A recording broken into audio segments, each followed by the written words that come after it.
Here are some quick thoughts and questions on the George Floyd tragedy and travesty in Minneapolis. How was Chauvin, who had 18 complaints for misconduct on his record, allowed to continue wearing a badge and to carry a gun? What's wrong with police training and screening and supervision? Peaceful protest on the one hand, criminal behavior on the other. And unfortunately, conservative commentators and even some of the establishment media outlets are conflating those. Of course, we have to clamp down against that violence, those people that are committing crimes using the protests as cover. I'm also very disappointed that President Trump, who has done and said all of the right things in the wake of the George Floyd tragedy, has undermined that with a tweet that he sent out.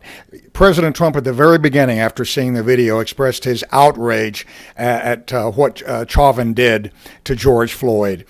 He immediately dispatched the Department of Justice and the FBI to begin investigating. He called the family of George Floyd and expressed his condolences and grieved with them. But President Trump sent out a tweet where he called those engaged in the looting thugs. Somebody needs to tell the president that for many people, using that word is almost as bad as the N-word. And President Trump went on to tweet when he talked about deploying the National Guard to tamp down violence in Minneapolis. When the looting starts, the shooting starts. Here we are dealing with a case of an officer who was basically an executioner, and the president implies that National Guard troops may start shooting looters or even executing looters. That was a terrible decision for him to make. And again, particularly unfortunate because on every aspect of this case, President Trump has done and said the right things. It speaks to a larger issue with President Trump.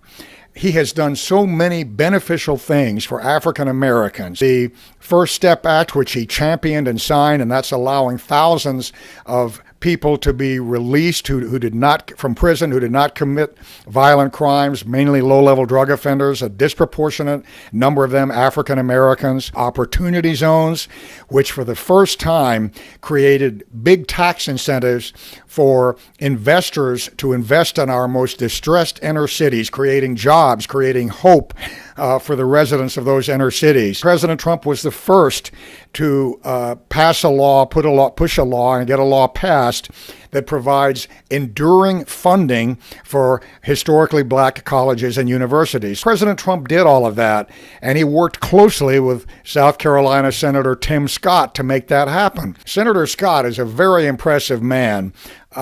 He's certainly no shrinking violet when it comes to racial issues. Senator Scott went on the floor of the U.S. Senate and described how he had been repeatedly stopped by police. In the course of 1 year, I've been stopped 7 times by law enforcement officers. Not 4, not 5, not 6, but 7 times in 1 year as an elected official. Was I speeding sometimes? Sure. But the vast majority of the time, I was pulled over for nothing more than driving a new car in the wrong neighborhood or some other reason just as trivial. When President Trump made his unfortunate comments after the Charlottesville killing that there were good people on both sides, Tim Scott didn't hesitate. He was outspoken in his condemnation of what President Trump said. But to President Trump's credit, he brought in Senator Scott into the Oval Office, and they had a very candid meeting. And that's what led to and certainly contributed to these terrific African-American advancement bills that got passed and that President Trump made possible. The First Step Act, the opportunity zones in the tax code, the enduring funding for HBCUs. That was with President Trump working with Senator Scott. But unfortunately, because President Trump's messaging is so poor in this area, there's a lingering perception, certainly among African Americans and Latinos, among many of them, if not most of them, that he's a racist.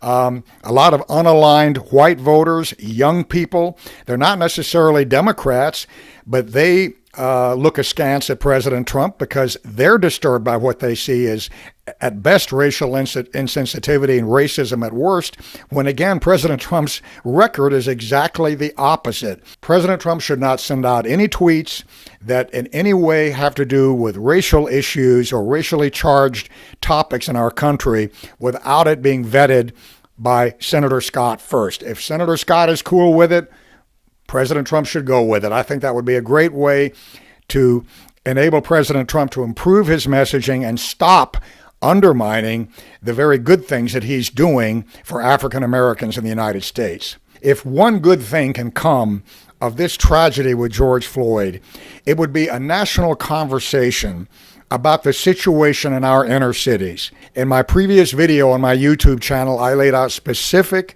policies, viable policies, that will really make a difference and could keep future generations born in these neighborhoods from growing up to be criminals, growing up without hope, becoming dependent on social welfare. I outline policies for that. That should be a national discussion that we're having,